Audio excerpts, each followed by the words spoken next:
Ladies and gentlemen, support for this podcast is brought to you by our boys Xbrain, xbrain.co.uk for all of your supplementation needs, which is surprisingly apt for the guest that we have today. And a promo code Fighting Words to save 30% on your checkout. Support is also brought by our boys at Market Squawk for data of any asset class, low latency, pay as you go, come and go as you please. If you are trading crypto, if you are trading currencies, if you are short in bonds, Market Squawk, powered by Live Squawk. This evening, I have a man who I can only describe as a flaming sword of truth, a renaissance man, a fellow beautiful bald man, Gabriel Montoya. How are you doing, good sir? Thank you for joining me. Doing- I'm doing well. Thank you for that introduction. It's great. You're very welcome. We were just chatting before we even bang record, like as you know, without fanboying out. Like I've said, I've read a lot of your articles. I've seen a lot of footage of you on YouTube as the journalist that you are. And then you was telling me that you're actually not like what you would describe as a full journalist. But then, like, would Doug describe himself as a full journalist? Surely it's like imposter syndrome, no matter how far up you are. Like, if you can't call yourself a journalist, who can? Well, that's a great question. I mean, I think no, I would say I earned my stripes as a journalist. I got Mm, stamped by the BWAA, the Boxing Writers Association of America. I'm not a member anymore mm, because I was living like a boxing writer, making a boxing writer's paycheck, which was when I first got hard. started in Max Boxing, it was like $800 a month, topped out at 1,000. Uh, and you think about the amount of output that I was putting, I was putting out like 3 or 4 articles a week. Yeah. If I was doing like fight report, interviews about the upcoming fights, and then after a while, stories that I wanted to cover, the institutional stuff, pointing out mismatches, had a column, Mm. the mismatch report, and then all the PED stuff, which totals over multiple sites, and from boxing to MMA, 75 pieces, something like that, and an unfinished book. Uh, And an unfinished book. I like that. What you said you're putting your stuff now on Ghost, like Chemical Warfare IO, yeah? Yeah, chemical-warfare.ghost.io, which is a little clunky, but yeah, I've just started it because a lot of my stuff isn't because they cleared out some server space, money space at Max Boxing. A lot of Cleared. yeah, my PED stuff isn't there for the most That's part. weird, right? Yeah, but Doug and Steve's stuff isn't there either, and Mm, they pivoted to video as soon as Steve and I left, which is a story for another podcast, but he went to mm. UCN and I didn't by choice. And yeah, it was a whole thing. That's not, it's inside baseball. But he went one way and I moved it, from writing for Max Boxing. Like I was saying, I'm not a real journalist in that I kind of just was a fanboy. I was on Mm. forums like Doghouse Boxing in like 2006. I've Yep. No, even before that. And then in 2006, I wrote my first piece. It was just like an op-ed piece about Mayorga de la Hoya, Road to Glory or Glorified Tune-Up. Uh, and I Oh, I wasn't like a very that. good writer. It took me a long time to figure out how to do that. And some say I still haven't figured that out. I'm pretty wordy, but yeah, I made my bona fides through the stories I broke, and uh, even before I had a string. I would say my claim to fame was at this 6 week stretch in 2012, the spring, Mm. where I broke like 5 stories in like 6 weeks about drugs. The Lamont Peterson positive with Vada, Berto, Tarver, Rafael Cavalcante, who was like Anderson Silva's chief sparring partner, and then this Yep. one about drug testing that got canceled between Minky Wright and Peter Quillen. It started like on a Friday and ended on a Friday. And by Yeah. Saturday, they threw the samples out. And then in the midst of that, I was accused of spreading a rumor about Floyd Mayweather that he tested positive 3 times. And they gave me like a cease and desist, and I printed it like a few days later, and they never sued me. Um, and then That's Tom how you know Alsop, you're a journalist. When you get yeah, when you've got a couple of cease and desists, when you're threatened with legal action, no one's threatening legal action unless it's either once it's real. reputational or it's real. That's it. And if it's reputational, you prove it very quickly. You don't really want that going on. Yeah, and so that yeah, my bona fides came from the work, and I think it was I started writing because um, I wasn't seeing the coverage I wanted to see, um, and so I kind of leaped through the screen and started covering fights the way writing things down the way I would want to read them, Mm. um, and uh, and then covering the things I thought were important. I come out of a Mexican American, and my come out of a kind of a revolutionary background. I'm a great Yeah. grandson of a revolutionary in the Mexican Revolution who fought alongside Pancho Villa on my mother's side. My dad, I share a birthday with the labor leader Cesar Chavez. Okay. My dad was an advisor to him for a time. So I Sure. come out of that tradition, Yeah. right? So when I show up in boxing and I see poor people being taken advantage of by rich Yeah. people, I just kind of went to work there, and those are Yeah. my favorite journalists, or those people that How are pushing, how have you maintained like so you've 100% seen how the sausage is made, as it were, right? You've seen everything that goes in it. How have you maintained love of the sport? Because I know you are still a fan of the sport. Otherwise, you honestly wouldn't be on a boxing podcast.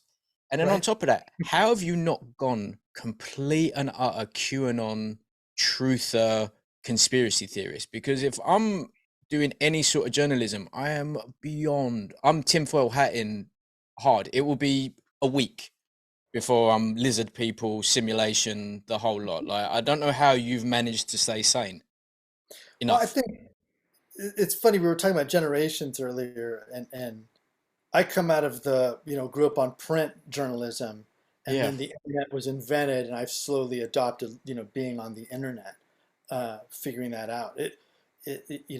My entry point and my exit are actually funny because uh, 2001, Bernard Hopkins knocks out Felix Trinidad. It's my favorite Yep. fighter, Tito. Yep. It's the worst Oh, night of my Tito's life. your favorite.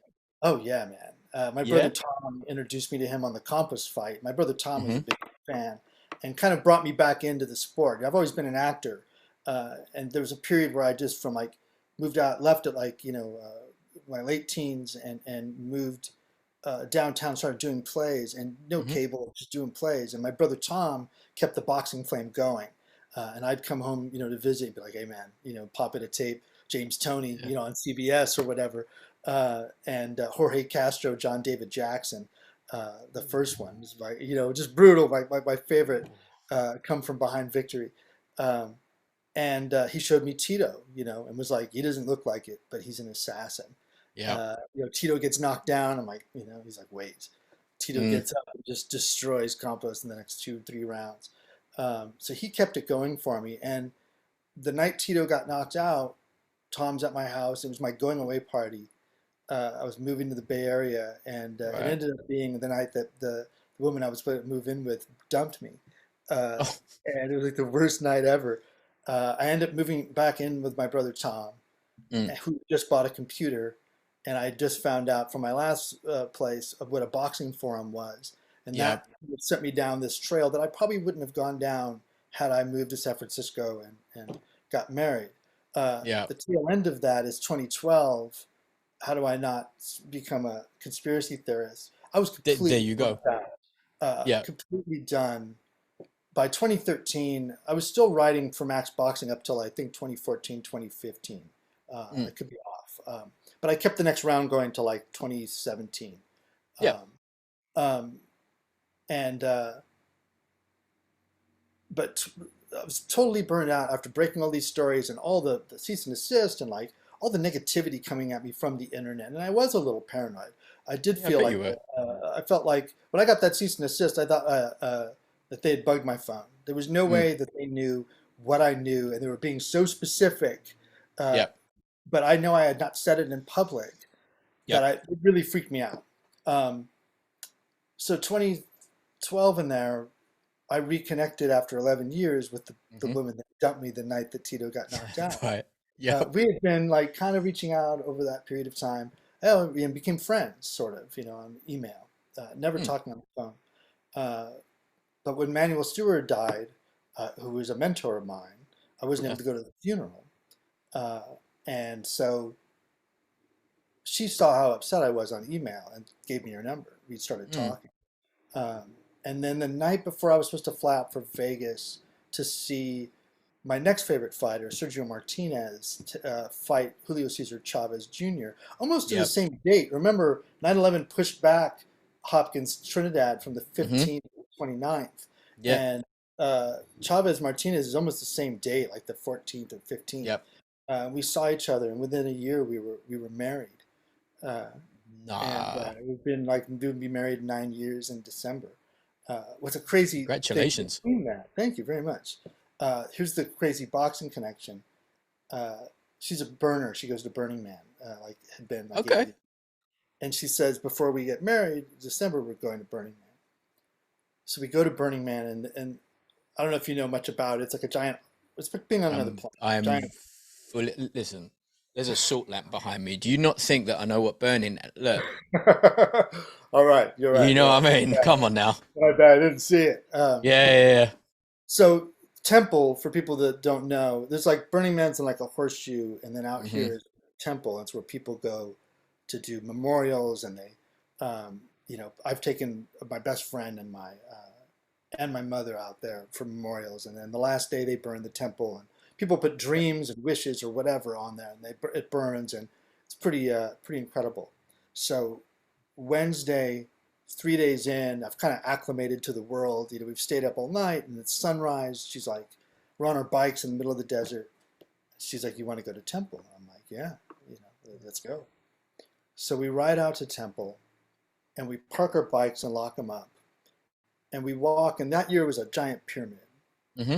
And we walked probably 20 feet, not seeing anything, just the ground from the bikes to the pyramid. And the first thing I Hmm. see at the base of the temple is a snapshot of Emmanuel Stewart. And Oh, somebody had written "Keep punching" on it. And it's him like ringside, in his yellow yeah. shirt with the ropes behind him, that one looking out.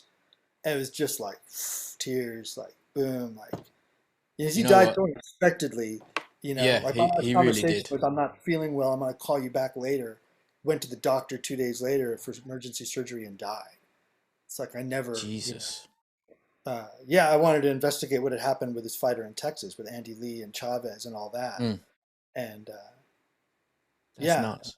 isn't that crazy? That's And it really was the way crazy. that we knew that our worlds had Yeah. reconnected. And I I went mean, there meeting you them. there you go. That's the universe, man. And that's Yeah. how I don't understand how you aren't just piecing things together on a giant board with all manner of madness.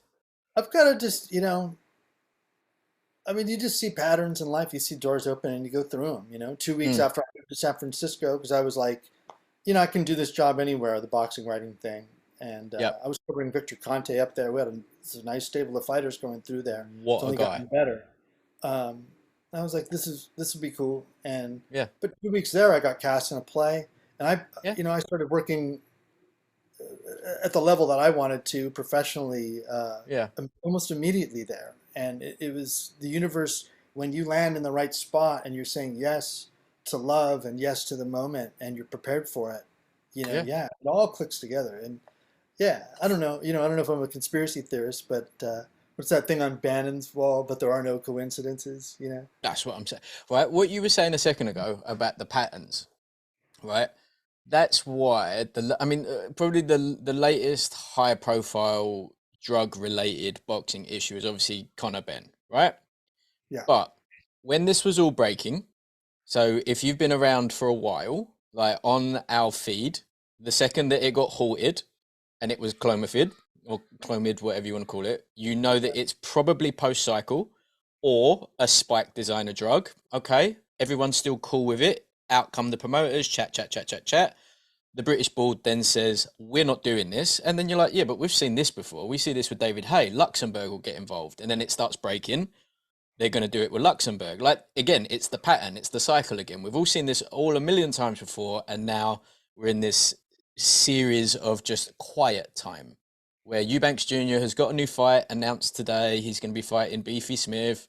No one hears anything from Connor. And like, it's, how many times did we see this in the 90s and well, not even the 90s because they weren't really testing that much in the 90s, but like the mid 2000s, like there was just stuff people just looking the other way. Like you're saying that Floyd allegedly, and everyone's heard that a few times, that Floyd has had a few adverse drug findings.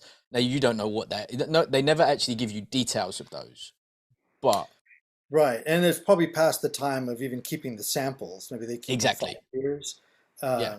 So all you could do, it was really smart, was the way Tom Hauser attacked it by looking at other parts of his Mhm. medicals.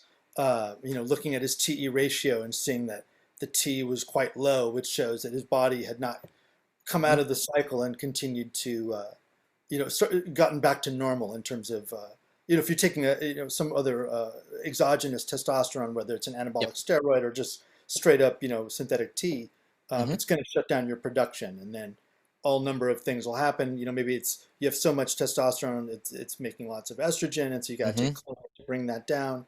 Uh, but yeah, when you're at zero and you're not taking anything, which you wouldn't be in the fight, like that's the No. misnomer. You're taking the drugs to train, not to, in the fight. You maybe can take things, inside the fight, like stimulants, but Yeah. um, you're not going to be, yeah, you know what I'm saying. So Yeah. 100%. So would you like with that situation there, in your journalistic opinion, which is a very educated opinion?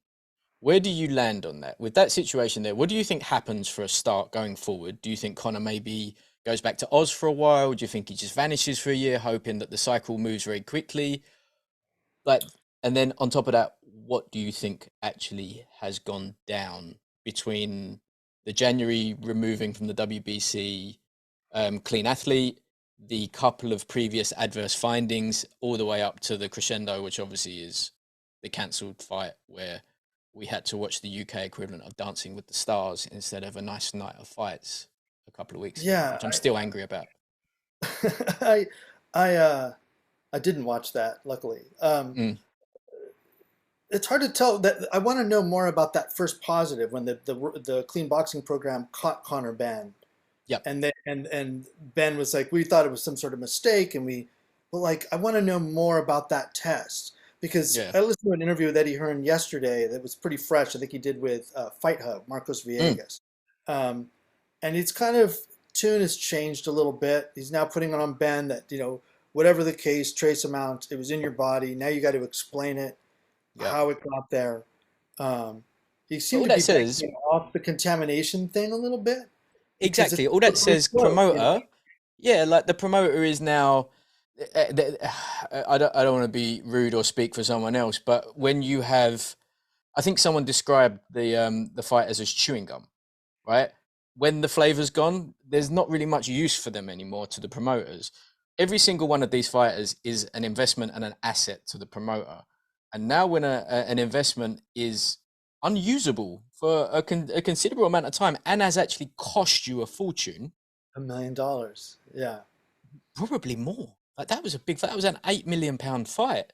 And then you Yeah, rented the out the revenue O2. that it was generating, would have generated lost is untold. But in terms of like Eddie mentioned like 1 million or so. Yeah. So that they had already spent, like invested, and yeah, man. Sure.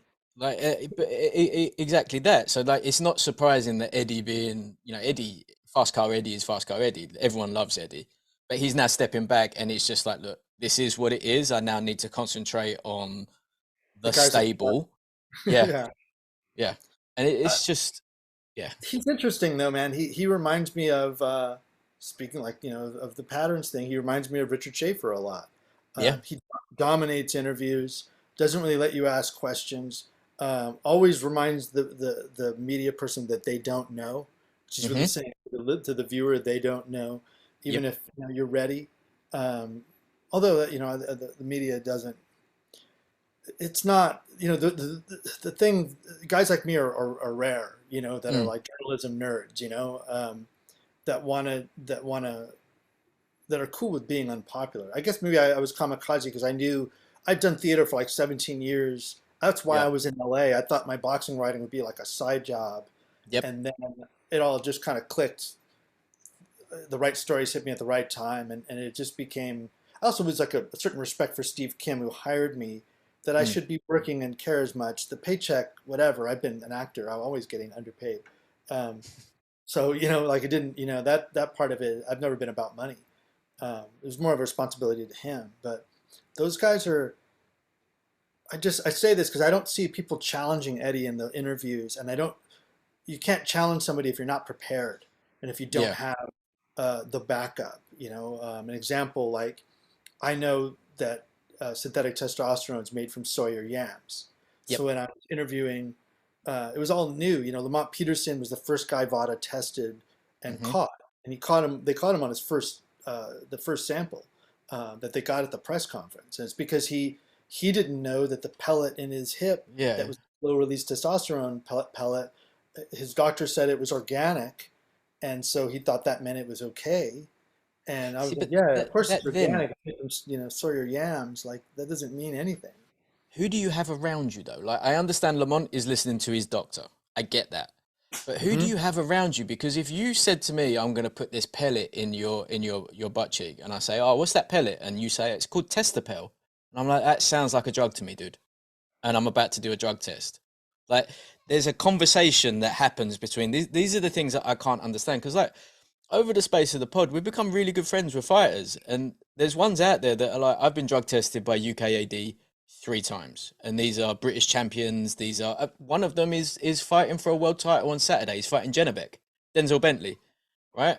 He hasn't been tested that much at all. Not Yeah. saying like he's clean as they come, but it's just like they don't test us, and that's They don't have the budget to. They're almost akin to the World Boxing, the clean boxing program in that. mm, I mean, this is going, these are old numbers, but when I was yeah, probably like 2012, I asked UCAD, how many guys do you have licensed? It was like mm, 1,500. Um, it's a lot. that's a lot. And you think about how It's a much lot. testing costs, um, and spot testing and all that, and then getting people to travel to them. People aren't getting tested, No, but it's something you can say. I've been if you've been tested by them, you can say I've been tested by them. Like Amir Khan would always try to pull that, but it was like, dude, I know how little they test. I think he was the mm, reason I asked the question with them because he would kind of throw it out, not to throw shade on Amir, but. no. Um, I think under UKAD, you do not test positive if you've been taking ketamine, but you will test positive if you take your ADHD medication. Yeah, That's and wild, I isn't it? don't know. Did they test him for Clomid? Is that in their normal panel? I know No. VADA it's a wide panel. That's why they're effective. Is like Hmm. they do EPO and synthetic testosterone testing on every sample, and the panel. There's nothing. There's no out of competition list. You just No. can't take that with VADA. Um, but that's also that because Richard Schaefer was with Golden Boy, and Hmm. he was the first promoter to sign up VADA, Yep. um, and he told me, he was paying 100,000 for USADA, like 20,000 for VADA for these two fighters at the Okay. time, um, and he was all for it. And then Lamont Peterson got caught, and it was like he just flipped and was like super aggressive. Um, and by the end, like I have a recording of him saying, "If you say Vada to me one more time," this is after Berto tests positive, "I'll never take your calls ever again." Um, he was a ruthless dude. But Eddie is more charming with it. But they Yeah. both are very domineering in the interviews, and they'll try to lay out the whole narrative of what it is. Like, it's just trace amounts. It's like, of course it is. It passed through his body. It's a Mm. metabolite. It's going to be trace. Yeah. Um, but it's also it's not performance enhancing, but it was it's still showing up in his body. Like it doesn't make a lot of sense to me. What are they going to do with Connor Benn? I don't know. I don't have to guess uh, at the punishment part. It Yeah. all depends on does he come clean about what it is, or does he think he can do a year and people will forget about it? I don't know. I know he has a hearing coming up, like I think in what 2 weeks or something like that, 3 weeks. Another one. Yeah, I think that's what Eddie intimated in the interview. And But this is it though. A hearing with who? Because he hasn't got a license anymore. So it can be a hearing with the board, but there's no consequence because if they find it, get them. Surely there has to be some sort of data protection going on. They can't disclose what was said in the hearing. And if Connor doesn't want to do it, they're gonna the board comes out and says it, who are apparently the ones that leaked it to the paper in the first place, that's what he right? said. Yeah.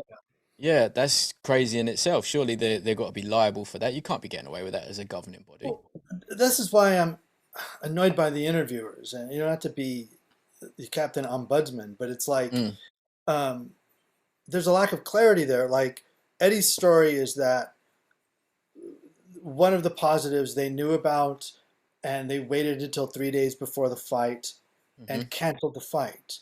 But he's not telling me what about the first positive? Like, so they knew about both positives that whole time Yeah. and waited till three, or they only knew about the second one, and now we're just with Connor Benn's statement finding out about that first one. Like, I Yeah. want more clarity from it. I'm not. Nobody's paying me to make those No. calls. And so, like I've just got questions, but that's what's frustrating to me is I don't really know. And is that true? Like, he keeps saying UCAD doesn't recognize VADA. Where's UCAD's statement saying that? I mean that is how, I mean, this is kind of the weird thing about British boxing, where obviously in the States you have state commissions and no national one. We have one national one and no regional ones. And Hmm. both of them have their merits. Ultimately, you want regional with a governing body at top of it, right? That's the ideal, but then obviously that's just much more bureaucracy and it can go really wrong. Why didn't they have the B sample tested? Why, if it was traced, did you not? Because in this is the information age. Release it, put the comparisons. Eddie, get in front of it. Go and get your own doctors. Go and get your endocrinologists and have them come out and be like, because at one point he was saying he was eating 30 eggs a week, and it's like, okay, I eat 30 eggs a week. Who cares? I'm not testing positive for fucking Clomid. Like, It doesn't. that, yeah. No, and well, the B sample is up to him, and I think he just knows it's not going to prove anything. I mean, Mm, it's from it all comes from the same sample, and they split it. I don't know. Maybe he gets lucky and there's not anything in the B sample, but to me, I think you do the hair follicle test. That's what Canelo did after he tested positive for clenbuterol. yep. Um, it's another confirmatory test. I mean, for a long time, the testosterone test was just the TE ratio, testosterone to Hmm. epitestosterone ratio test. And then you would use the carbon isotope ratio test as a confirmative. That's Yep. what VADA flipped the script on. It was like, no, we'll just do that every time. So to me, it's like the next level is the hair follicle test. And you can use body hair. It's Hmm. apparently better. And apparently the darker your hair, the better the results. So, or the more, accurate. I think he should Perfect. go that route and be more proactive. To me, it's like the way he's doing it right now. It just says that he's got something to hide, Mm, as opposed to let's do more VADA testing. Eddie, pay for it for a year, and I'll do what Canelo did: do the hair follicle, do a year, and yep. then have a fight and just bite the bullet. Mm. So right now, I think he's just hoping in the age of amnesia, we'll all just move on to something else. Just hope it gets scrubbed off the internet like your old articles. And you have to Yeah. save them and put them back out somewhere. If he waits 10 years, yeah. Yeah. What it like in your honest opinion, how many fighters do you really think are? I mean, because what constitutes as performance enhancing is a vitamin supplement. Is that there? Where do you draw the line? Is it completely au natural or not? And how many fighters do you really think are getting their memos, their Alex Arizas, these? I mean, even with Connor, people around him, if he was accidentally consuming something that was in a contaminated supplement, his strength and conditioning coach should know, his doctors should know, Connor should know. Like, you can't pretend to be blind with this sort of stuff. How many fighters do you really think are probably doing some unscrupulous means when it comes to supplementation? It's hard to say. I mean, but I mean, it's got to be a high percentage. I mean, everybody's doing some sort of supplement if you're working out at that level. Hmm. Uh, Even if you're not at that level, and dudes the down at the sport, gym are doing shit. right? And the sport has a built-in component where you have to trick out your body in a really weird way. You have Hmm. to make weight, Yep. and making weight is the gateway. I've always felt to all the other drug use in the sport. I Mm. mean, maybe in training you take, now in the modern age, it's like the pre and post fight supplements, that Yep. kind of introduces it to you. But, guys are doing diuretics and getting away Hmm. with it if the testing is as lax as we know it is, in order to get down. I mean, I remember interviewing Paulie Malignaggi on Leave It in the Ring years ago. Yep. And it was after there was a couple positives in the Mayweather boxing gym, Hmm. but they were for diuretics, and like that's what Paulie's thing like right off the bat was but that was just diuretics, not a big deal, not a big deal, and Yep. it's like well that tells me that you're a drug user and that that you've probably Do done you it think, yourself. like, because Paulie would have been on my list as one of the ones that I would be astonished if he was doing anything naughty, because he has been, obviously it's hiding in plain sight potentially. He's been so vocal about Manny Pacquiao, about Canelo, about, insert the names. Like, he is not shy of naming names and shouting about it. Well, whoever smelt it dealt it. You know, I don't know. Look at him in the Broner fight. How many punches he throws and doesn't get tired. Yeah, He also trained with Alex Ariza during the Manny yeah. years. Had a kind of a resurgence there. Won a He was at title. Wildcard, right, wasn't he? He was, and also then all of a sudden started screaming about. Well, he screamed about how dirty the business was after getting robbed a couple times. He felt by Mm. this decision. The names of the fights are escaping me at the moment. Oh, he had Juan Diaz, didn't he, where he Thank got a you. Yeah, draw, which was really bad. yeah, it was, and but it kind of starts there. But I think, I mean, I don't know. I'm not. I've asked Paulie straight out on Twitter Mm. if he's used. He also trained with Memo. Yeah, Guys that really. yeah, guys that work with that, guys like that. You're looking for something, Mm. you know. Um, For those who don't know who Memo Heredia is, he was like a strength conditioning guy who got busted, vanished, and then he kind of had a very brief resurgence when a gentleman by Juan Manuel Marquez, who was deep in his 40s, coming up to, I would say, mid 40s, and he looked like a fucking beach men's health model. He was jacked as shit, a career lighter 39. weight fighter.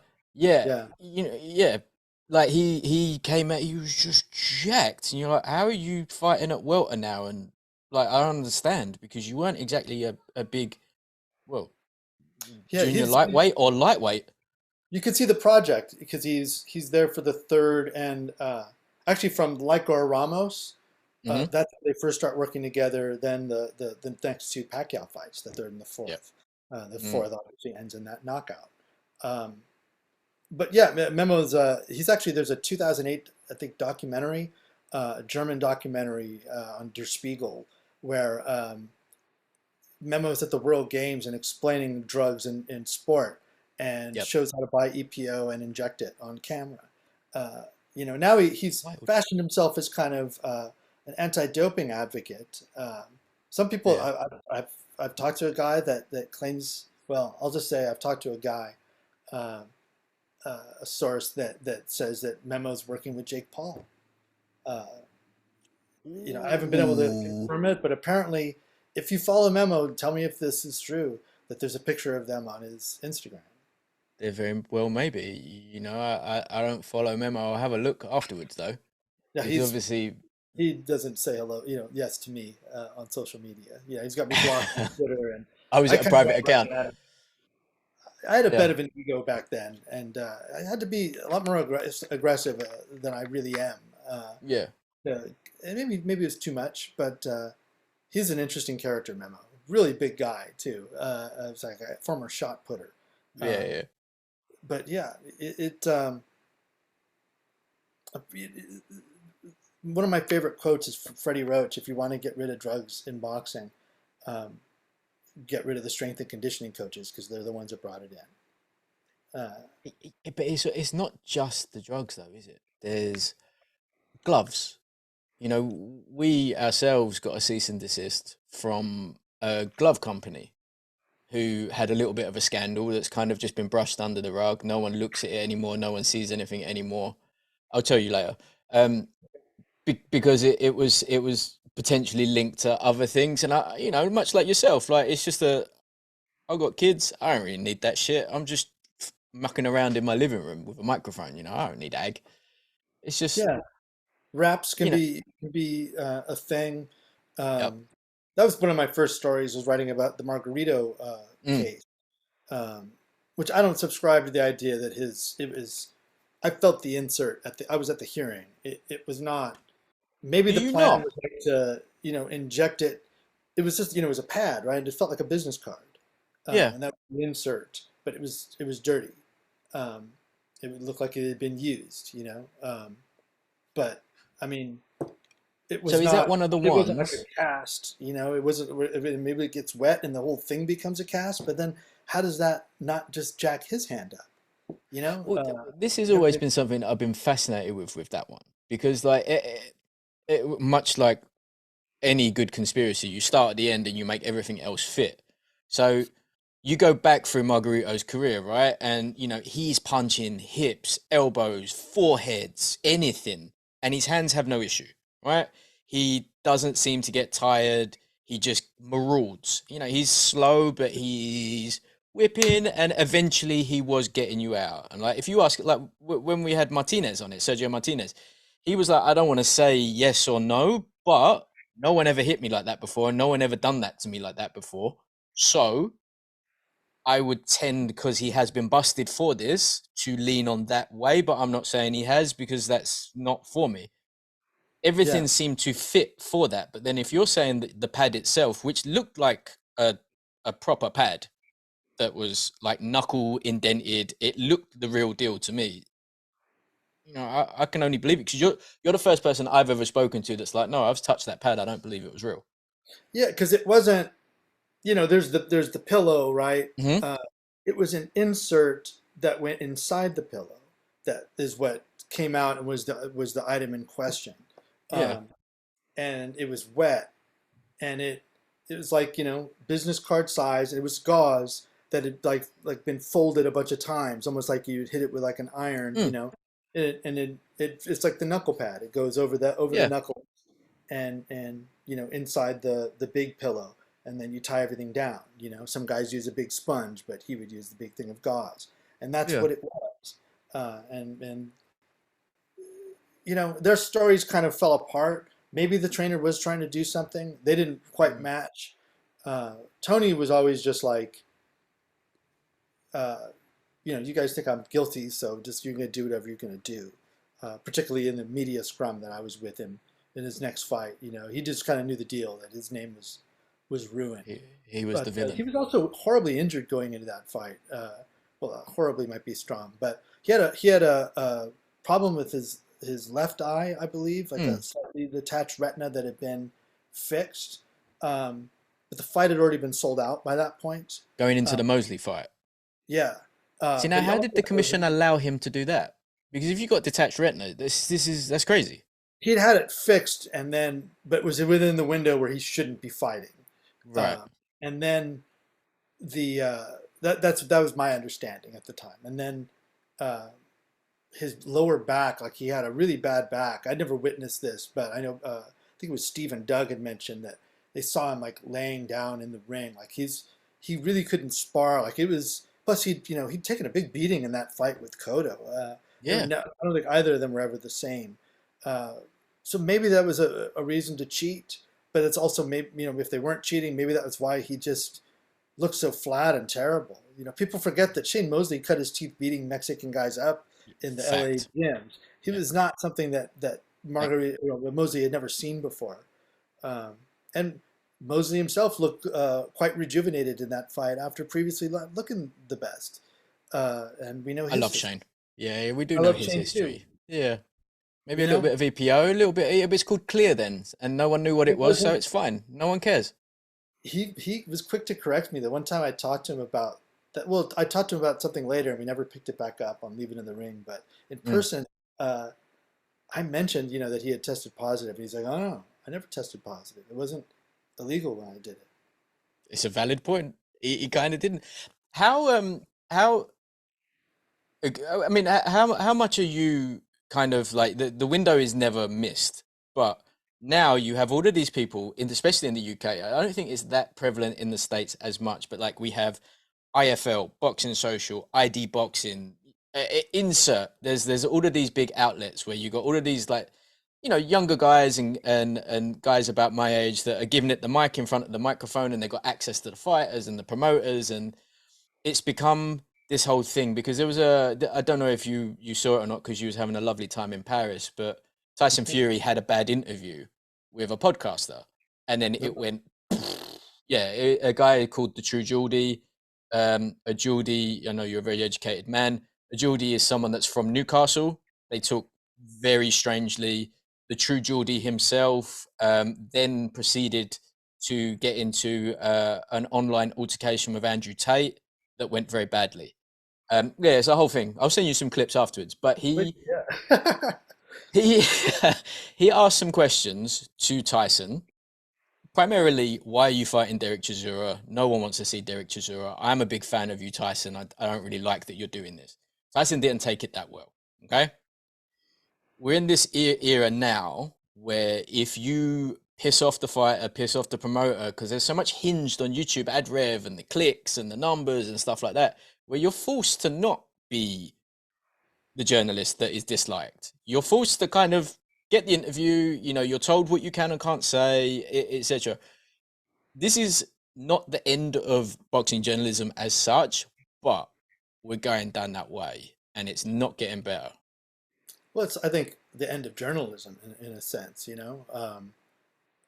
I come out of the era where yeah, I was reading the newspaper and going, I can never find out anything about the fights that when they're happening or anything. Mm, Uh, and it was because boxing was one of the first things to get cut from the newspaper as that business dwindled in the creation of the internet. yeah. And So, and I mean, that's changed. Like Max Boxing was behind a firewall, for a paywall for a long Hmm. time, uh, and then became this horrible drag, like this net that we couldn't get rid of, we couldn't make ourselves free. We were just kind of stuck, and but the net was always getting smaller, um, as YouTube was created, and then all hell broke loose. Yeah. Um, I think it comes down to the spirit of the person doing the coverage. Um, I did get kind of blackballed, and I had my credentials taken several times. Um, Golden Boy, I think, banned me a couple times. One because I was a dick to Oscar on Twitter repeatedly, and we kind of, Yeah. we Hey, settled our differences and shook hands like men, and then I proceeded to basically get two stories that got two fights canceled. The Mont Peterson and Andre Berto. Uh, so so he maybe has unfollowed you again since, or are you friends Yeah, again? no, we still follow each other. He's cool with me. Yeah. It seems like it, but you just have to do your job and kind of force your way through it. Because like that second one, it was like Mm, don't nobody talk to this guy because no one knew how I was breaking the stories, and it was like five in a row like that, and then the positives thing, and then I printed that. It was just a hell of a month and a half. Uh, yeah. and that was spring, and so they pulled the credentials, and then and I'd acquired their contracts for USADA, and I did stories. Was Mm, getting ready to do stories about that, but I was getting ready to prove that there was a clause where if you didn't, as long as you didn't test the B sample, then like no one would know, and you could kind of go forward. At least that's how I was reading the loophole. pretty much what's happening. What happened With almost with Eric Connor. Morales and Danny Oh, Garcia too.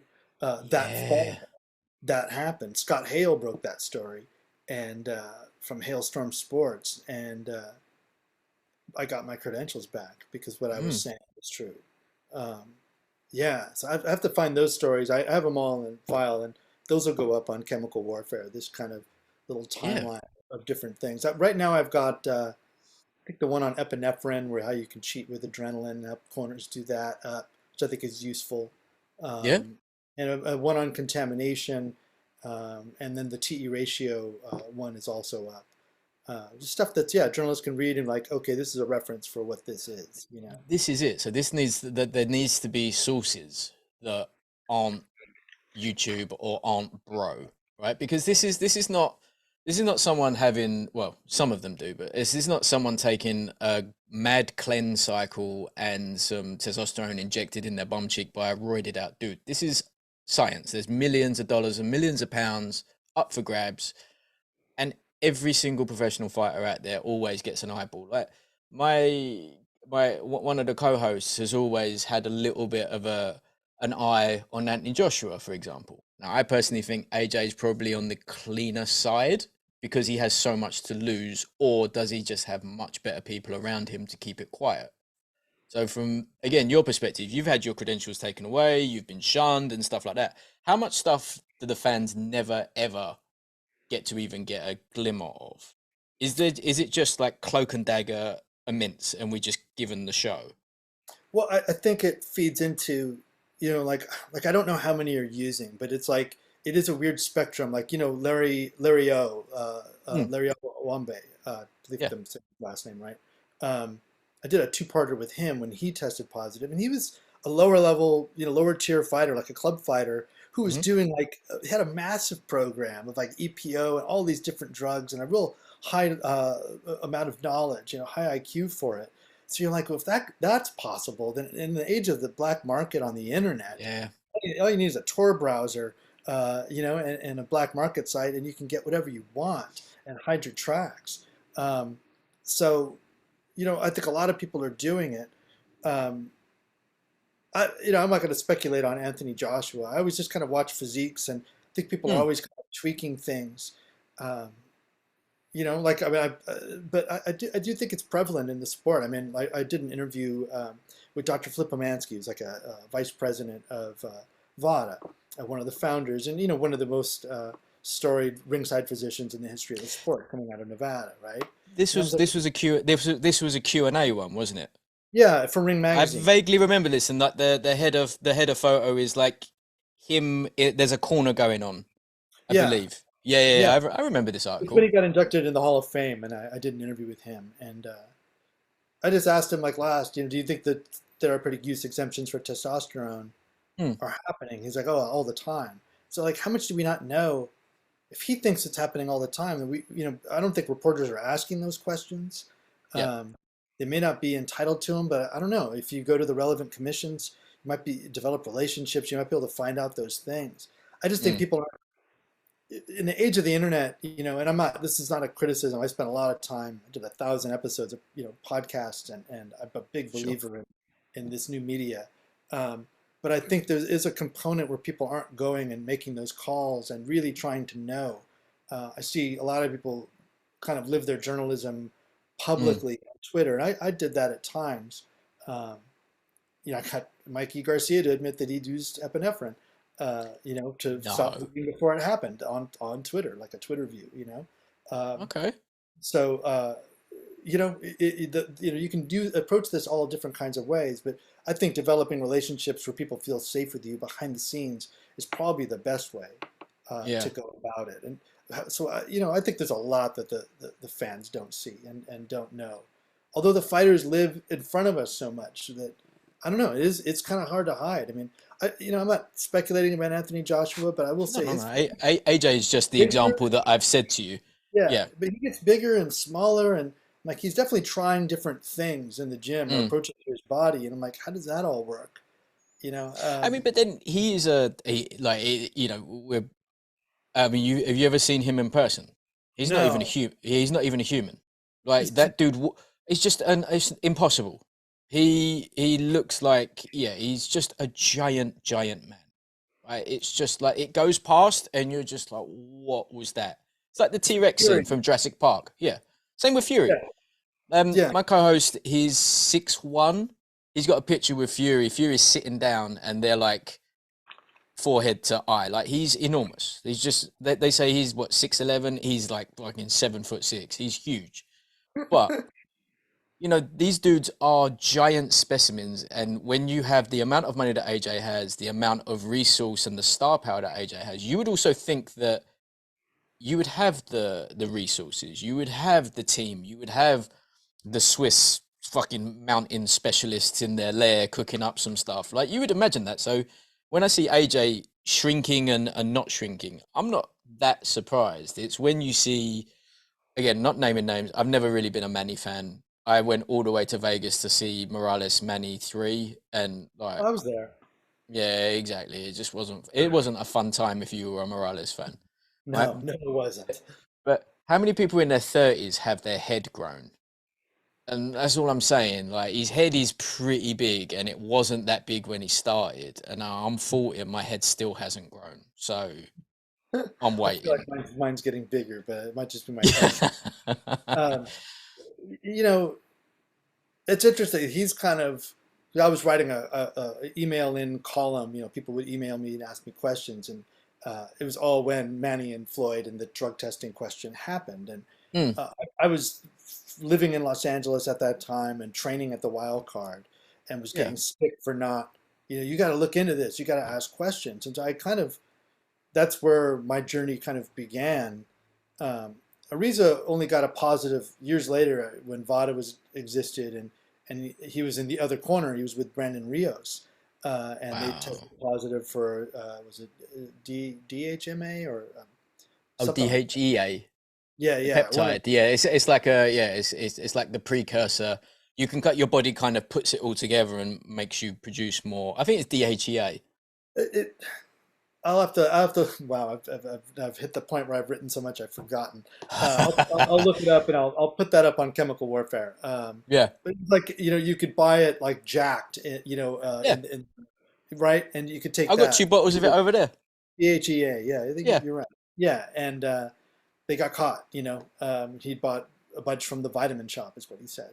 Um, which but he could have done.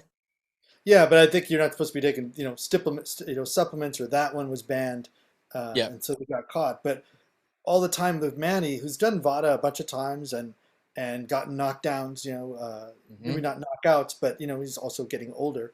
Um, I don't know, I could see why people think that he was using, start fighting in Texas, which barely had a drug program and really still Yeah. doesn't have that much of one, um, to my understanding. And he throws a lot of punches, doesn't get tired. Is described as a machine, much like Lance Armstrong was by people that Hmm. watch him train. The signs are there. Same with Floyd. I mean, you know, um, the So was the connections are Floyd there. test with Pacquiao, They did USADA testing, but then and he that was where Floyd got the caught rumor. with the he got no, that was the rumor comes from the early days of Floyd Ah, doing testing within the first three fights, maybe four fights, by 2012. So yeah, when he was still with the manager guy, right? Who got in trouble for Floyd had a manager, didn't he? Like a guy that he the lived with. the money manager. Oh no, you're talking about Don Hale. Yes, that dude. So he got into like hormonal stuff So that late. guy, that story is also up. Floyd Mayweather and the new wave of drug testing, Yeah. in boxing. It's a clunky title, but uh, that talks about Floyd's whole journey. But yeah, Don Hale was Floyd's sponsor back in the day when Floyd Sr. went into jail Mm. back in Grand Rapids, Michigan. It's like a local dude, sports sponsor kind of guy, uh, you know, um, and hoping one of these guys is going to hit big, and then he'll be their manager or whatever. Um, and so Floyd Sr. goes in. He practically, I think Floyd lived with him for a Yeah, I time, think he did as well. takes care of him. And then when he tries to turn pro and the father's back in the picture, they have this big falling out. Well, they reunited the same year that Floyd moved up to 154 to fight Oscar De La Hoya. It's also the same year that Don Hale opened like what ultimately would be 24 across the United States hormone replacement therapy companies. They started out as hair replacement and they pivoted to hormone replacement therapy. And this is all in that Yeah. kind of testosterone replacement therapy, anti-aging boom, the mid 2000s. Um, I was in the lead up to the Cotto fight. I asked Floyd about him. So I had Mm. this information for about like 6 months that's who Don Hale now was. And Floyd told me like he'd visited his he switched it to hair. He started out with an H and I thought it was going hormone and it went hair replacement. I've been to the clinics. Um, Said this as he was kind of getting up and heading out of this press conference and then what was the other thing that he had said? Oh, that he flew Don Hale to ringside to his fights. He Okay. loved Don Hale. So I yeah, mean, hey, that it's connection. I mean, the links are there, right? And it's like and then you look at the this is fights and you look at who he fought. I remember somebody once saying, if you want to find drugs in boxing, go to Oxnard. Um, that's where Victor Ortiz comes out of. yeah. He's not the one that tested positive in his fight, so you can't. But he tests him, Robert Guerrero, who had moved up in Hmm. weight, um, and Shane Mosley, who had the Balco history as the first guy. And he was Yep. going after Manny, who he thought was on EPO. I know that from a source who had a meeting with him about Manny and what they thought he was on Mm. prior to asking Manny to do drug testing. Um, so yeah, I mean, I think game maybe recognized game, uh, Maybe. and this is my thesis on it. Yeah, maybe game recognized game. and through taking over the pay-per-view dates, like Lance Armstrong, you're controlling your window because when you know when the drug testing is happening, Yep. then you know when the drug testing isn't happening, and so you're trying to disrupt everybody else's cycle and get them onto your cycle when you're at your advantage, and then meanwhile you've got one of the greatest fighters of the era, always losing decisions to Manny. How can I get over? How can I get over? Oh, let me Mm. find a guy and I get Memo Heredia and knock Manny out. Do you think that there's an element of Cold War where it's like, I think that they have this, therefore I have to have this because just in case they do have this, and it almost becomes like a psychosomatic. I'm leveling the playing field. I'm not cheating. I'm not getting an edge because he's already got an edge on me. So now we're nose to nose now. Eric Morales tweeted after that knockout, the guy with the better pharmacy won, and then he Fucking deleted love Eric. Eric is like my it. him and James Toney are my all time favorite of all time. You started on it a second ago. Run me through when a fight. So the fight gets signed.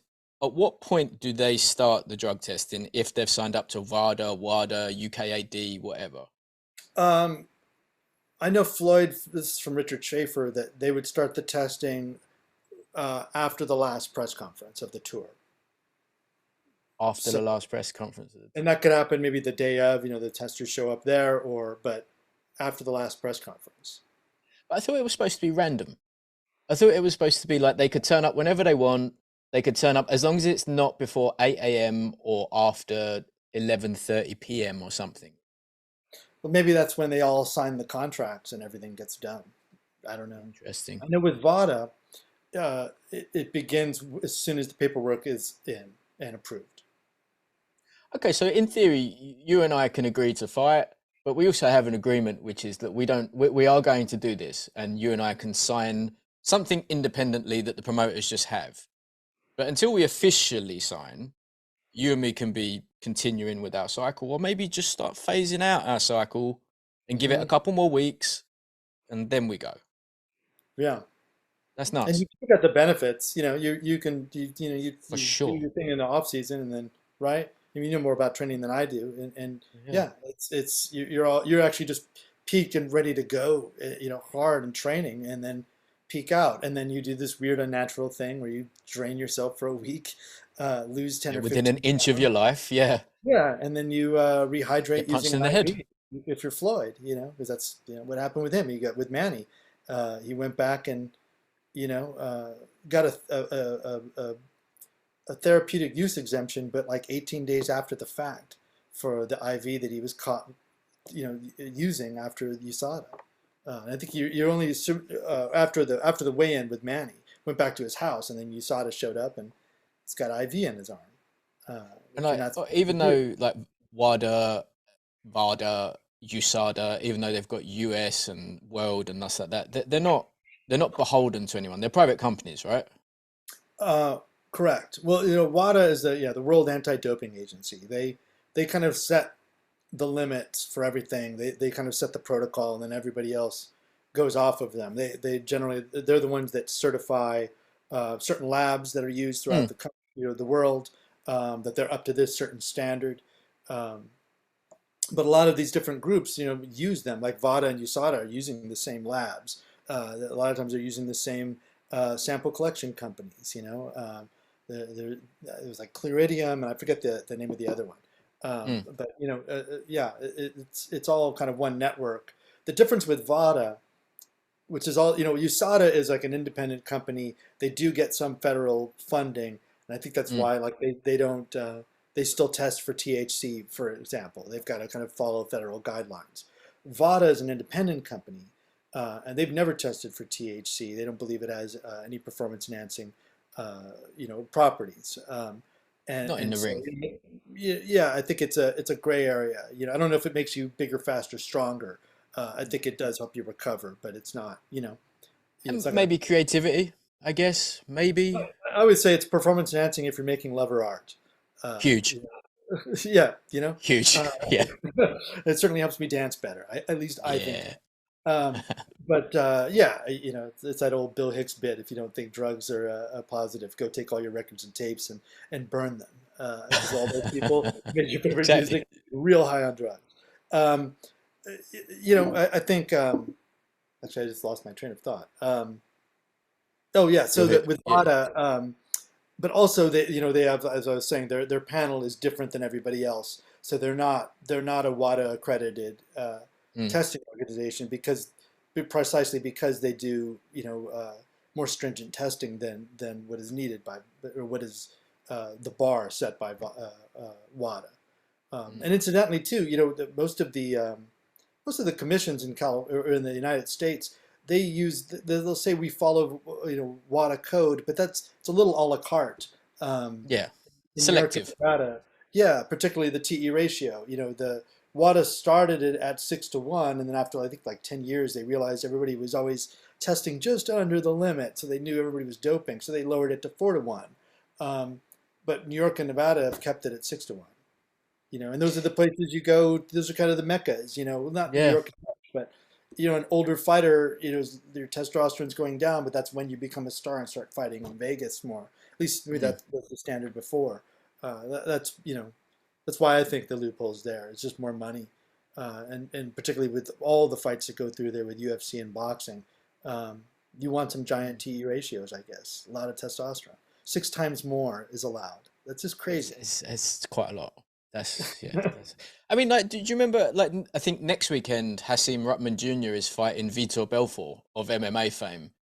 And when Vitor got popped, I think he was at 1250 for testosterone. It's like a fucking bull shark, is what he And had. The same level as like a silverback.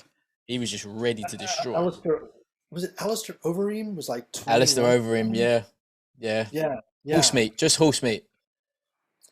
I That's all think, he said it was. oh, well, I'm sure it was delicious. Did he have it raw? Is it rare? He's a rare guy?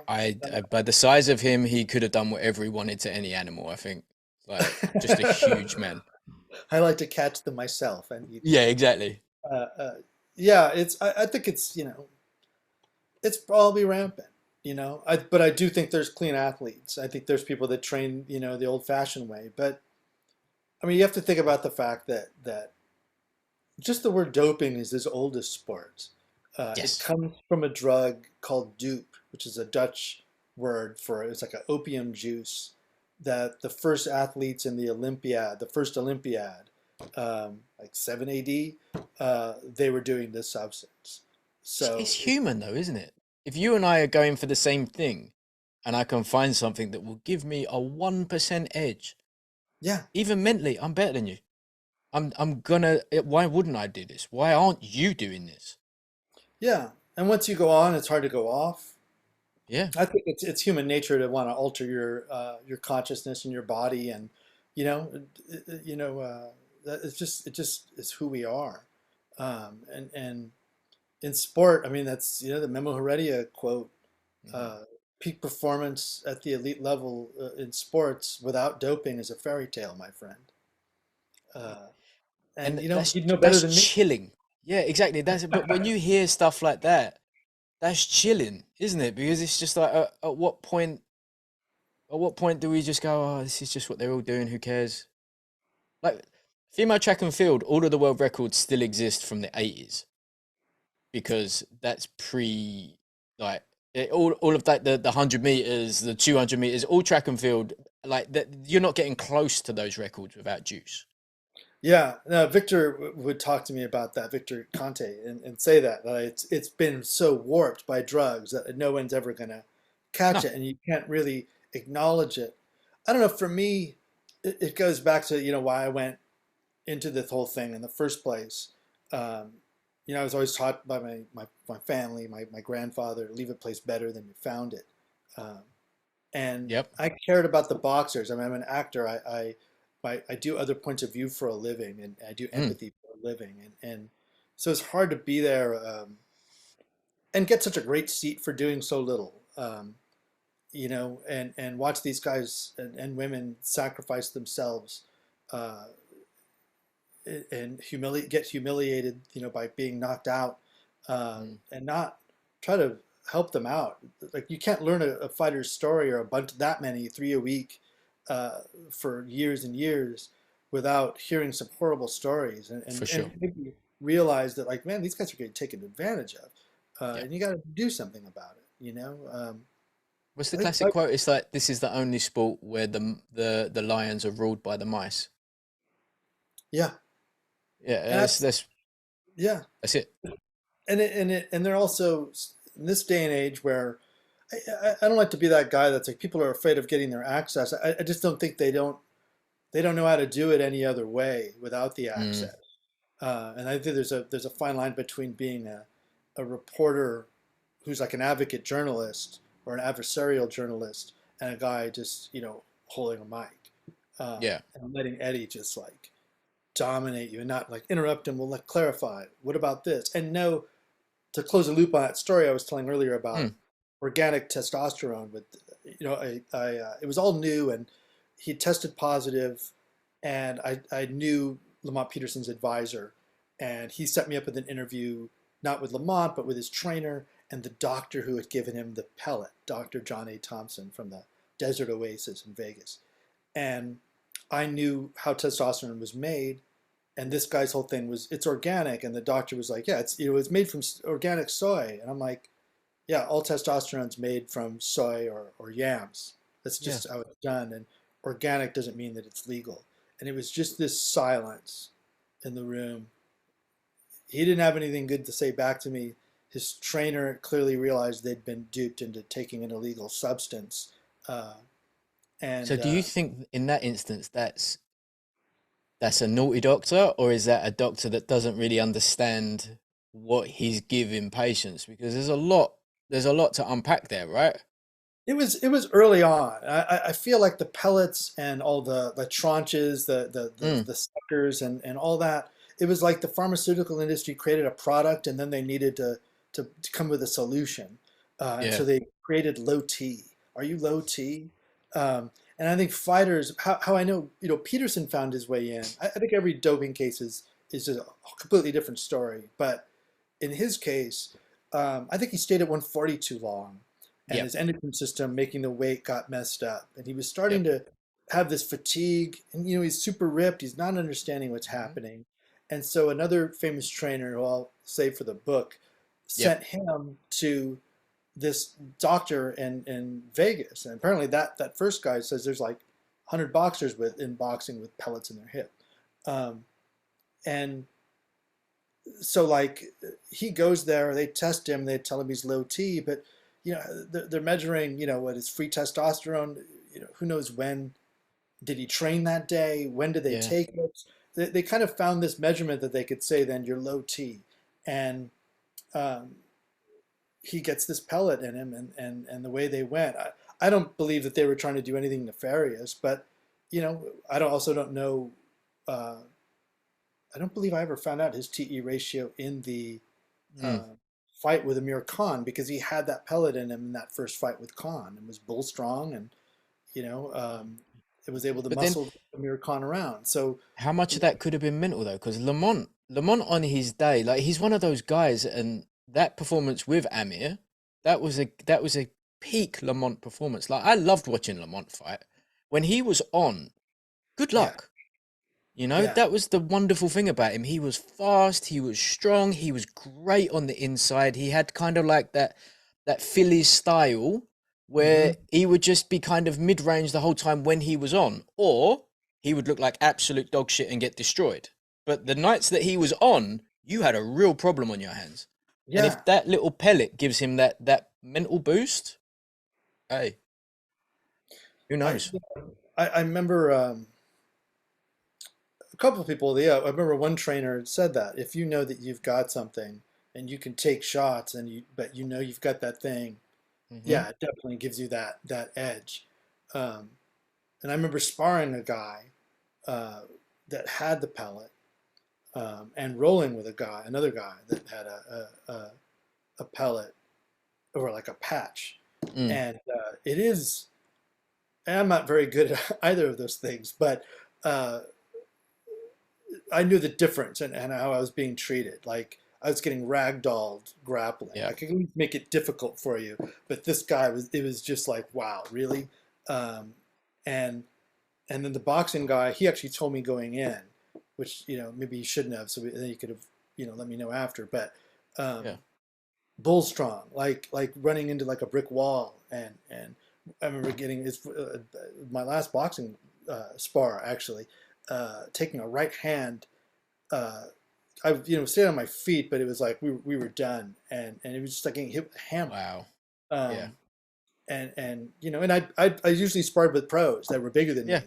That was like my thing. I don't sparring with dudes that don't know what they're doing. It's just I don't know. It's not very fun, and I It's don't really learn it's a what I'm looking to learn. fucking nightmare. Yeah, thank you.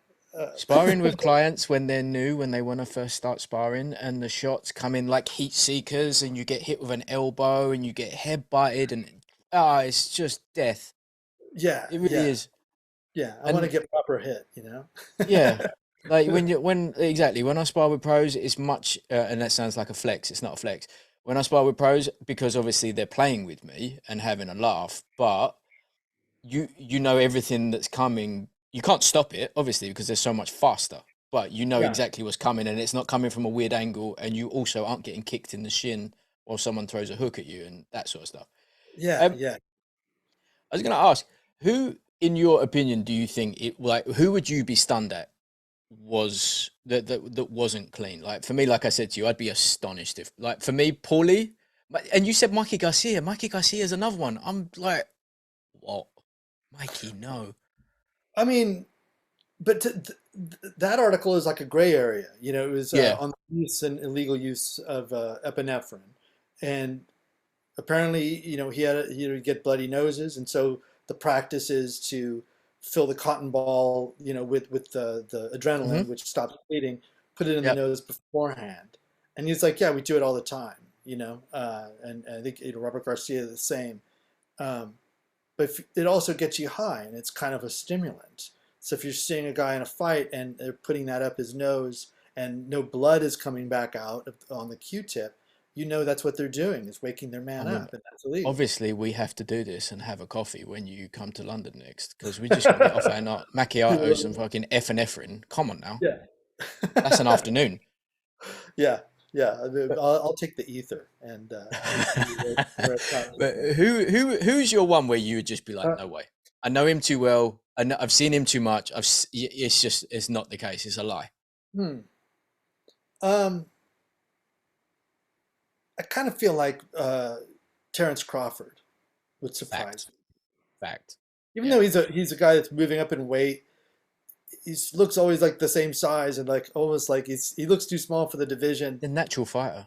That's the Yeah, difference with him. You can just see that he is weirdly strong. He hits weirdly hard. He has the instincts of a predator. he's smart. He's a monster. And he strikes me as a guy.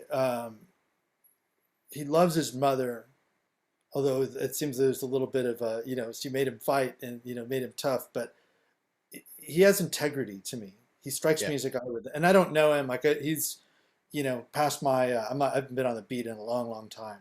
Mm. Um, but Ha- people can say what they want about his business choices or whatever. that's his But he business. strikes me as a Yes. guy that wouldn't cheat. How have you not fired up the old typewriter to go into a deep dive with Black Prime, this new company that signed him and AB? Because they're out of nowhere. Press conferences are ridiculous. They've rented out some Oklahoma leisure center somewhere, sold 18,000 tickets. The guy's name is. When have you ever met a Rich Desmond? Like, it doesn't exist. Never ever. I've never met a Rich Desmond before. This Well, guy's I mean, come the out of thing nowhere. is, there's no financial reporters in boxing. Like, we all can Oh, kind of do our searches, but like, yeah, the level of reporter that used to be in the sport isn't there anymore. So, and I'm not, I hit some roadblocks that there's a reason why the book isn't finished. mm, One, it's really hard to write a book, and I yep, also am very I moved into theater, and it's I'm not the same person that I was in that I would sit for 8 hours and grind out. I've done 36 yep, hours of just like I got to get this out, and your back's killing you. And I'm kind of finding it again with chemical warfare. It's kind of fired me back up. I started it in the wake of Connor Benn and all that, and just slowly getting it going. It's not like it's a money making venture, but but it gives me pleasure to kind of put it there and read it again, and it's waking my mind back up to it. But the other part of it was that there were things I needed to know, and I don't really have the tools as a person that wasn't Mm. trained to be a reporter to get it done. Um, you know, it'll get Yeah. finished at some point. But the point is that we don't have a trained journalism corps, press corps, that's out there and willing to do that kind of work and ask those important questions. They're all about clicks and Mm. a lot of personalities, um, but they're it's more of Jake Paul's world in a lot of ways to me. Even that he's getting that real boxing writers that are part of the BWAA have Mm. allowed him to come in and go from joke to, and everybody goes that, you're a suspect until you're a prospect, and you're a prospect till you're a challenger. Mm-hmm. And then you're that until you're a real contender, um, and so on. But he gets to pick his own weight classes. He can fight Yep. old people. Yep. Um, no drug Non-boxers. testing. Nobody questions him about it. Um, he's just kind of fudged the rules Mm. and getting away with it. Showtime's endorsing it because that's what Yep. corporations do. They don't have a soul. It's just Um, cash, isn't it? right. It's prize fighting, and Yeah. so they're smart to snatch him up. But that's what I'm talking about. It's a lot of people, and I was one too. I was a fan, and then I became a writer. But I was, also always a fan of journalism, and that's why I Mm. became a writer. And we need more of those rather than kind of, what we have right now. It's a strange time though, right? I mean, like It Dan really Raphael is. used to be the guy at ESPN. Now he's on Substack. Hmm. Um, Steve Kim was at ESPN. Not. We got Mike See, Coffin. now we see Dan Raphael an awful lot in the UK. So Dan Oh, really? Raphael yeah, he's constantly on IFL, on Boxing Social, and this is what I was saying, that there's, other than Radio Raheem Seconds Out, I'm sure there's a bunch of them in the States, and I just, much like you've never heard of them from our side of the pond, I've never heard of them from your side of the pond because the algo doesn't provide. But Dan Hmm. Raphael is a fixture on, and he looks, he's in his office where he's got posters up and he's fucking giving it the double chin beard and like giving it good, but Yeah, he's still a fixture.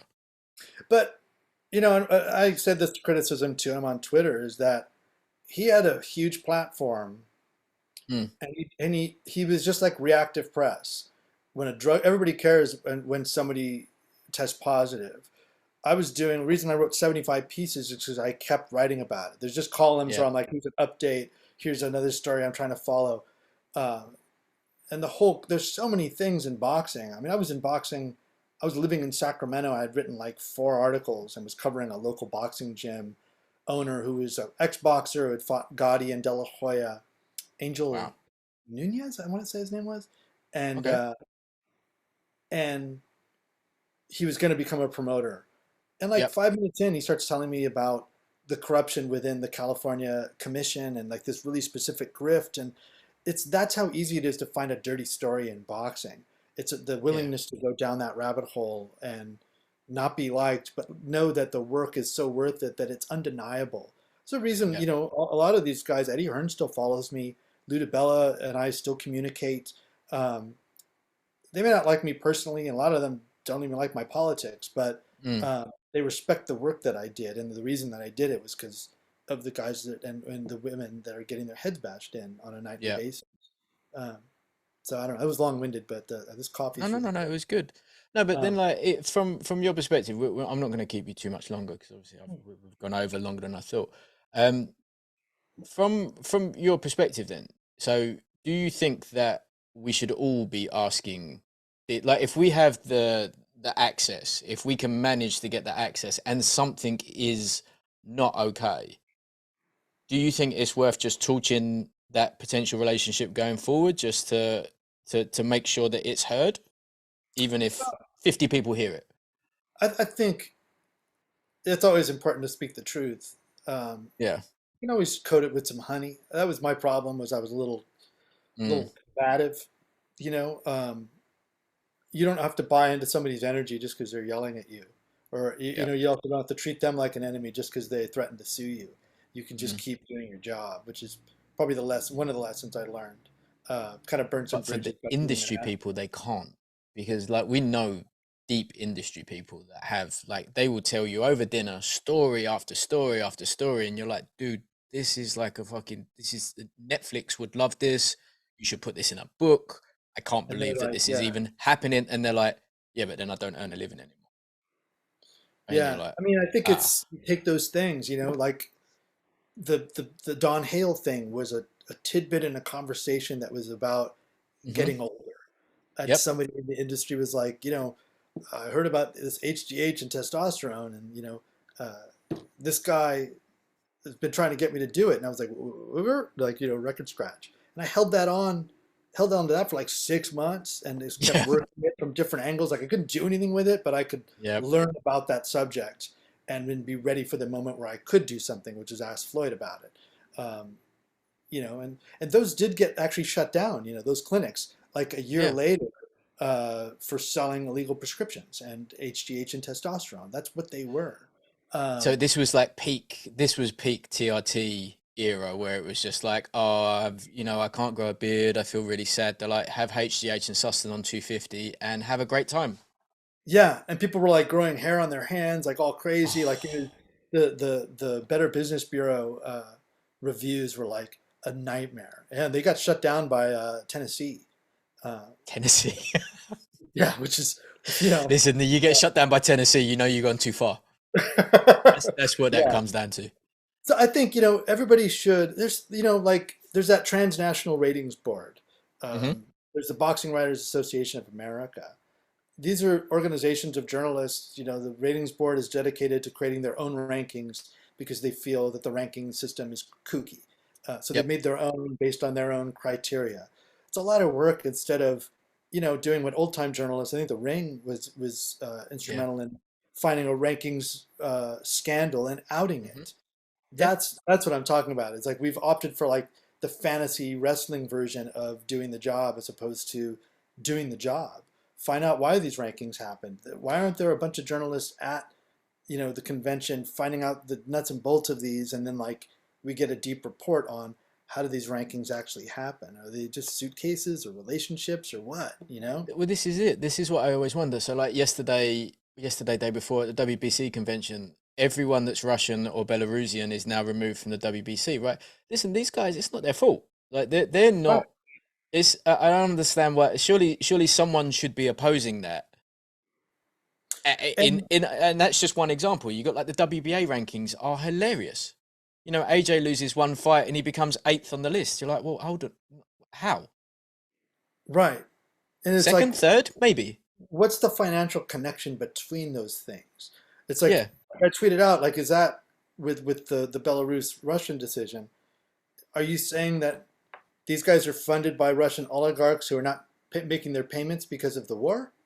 Hmm. Is that what you're saying? Potentially. I mean, it sounds that way. I wouldn't be that That's surprised, would somebody you? should be there asking that question. Like, what is the financial decision behind this? Because like Dmitry Bivol just had a huge win, so now he can't like I don't understand. Um, and I think that there needs to be a journalist who's a specialist or several in all of these things. Like there should be a judge's guy or Yep. girl. There should be whatever. Pick a subject. CTE or getting everybody Hmm. um, like a biological passport, but for your brain. The whole thing. Yep. Um, those issues are not sexy, but it's better than watching another person get killed in the ring from too many punches, and Yep. everybody's thoughts and prayers. We need to create systems where we can hold people accountable. There should be a database of bad decisions and the judges who make them. Fact. You Yeah. know, Yeah. Yeah. just 100%. you know, uh, if somebody was paying me, maybe I would build them. I always think, I wish Elon had just peeled off like 1 billion and just thrown it at boxing. Like here, build some structures, like do something. But I think he's more Yeah. about destroying at this point. Twitter. Yeah. I think he's about pretending about going to the moon.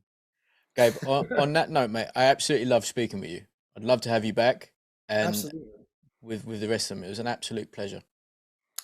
Likewise, man. It was a wonderful conversation, and yeah, anytime you want. Usually around noon actually kind of works. So, uh, Perfect. Thank you for joining me.